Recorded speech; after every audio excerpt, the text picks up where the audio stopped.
Next question to Mr. Bisnay. Principles and strategies.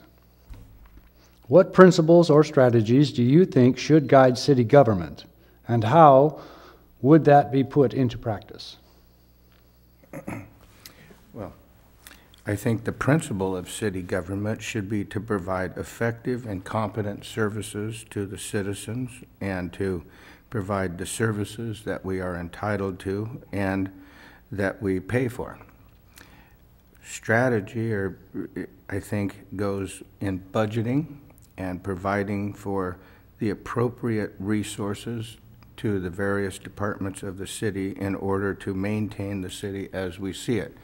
I don't agree with budgeting items on the backs of the taxpayers for purposes of reducing the city budget while maintaining public services, but I think you have to have a balancing act between what the city can afford to do and what the citizens want.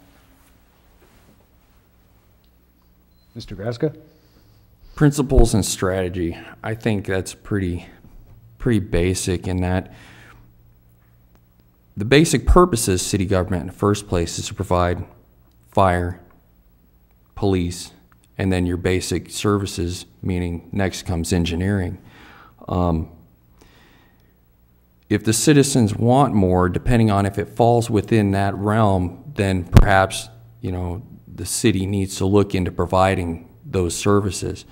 But I think, as Mr. Besnay said, keeping things appropriate and funded appropriately is also very important. I think long-term budgeting, and then again, staying within our means and not attempting to bring new services and attempt to find ways to pay for them after the fact, I think that's irresponsible and not the way to go. Also, staying with the things that the citizens want.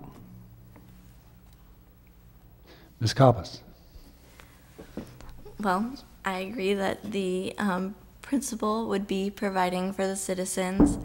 I do think the main services are police and fire, and I think that the strategy would just be looking at the long term for decisions when they come in, and if it is a cost, that we find a way for it to be sustainable and that it has a sustainability, and that just working with different groups. I think that the strategy shouldn't just be the city making decisions. I think that the council should be out there actively available for the citizens to come and speak to, and that I think that everyone should be involved, and it should be a group strategy, and that balancing and financing and planning, of course, with the planning with the we've seen the effects of planning not working out well, so just getting everyone involved so that the planning is clear.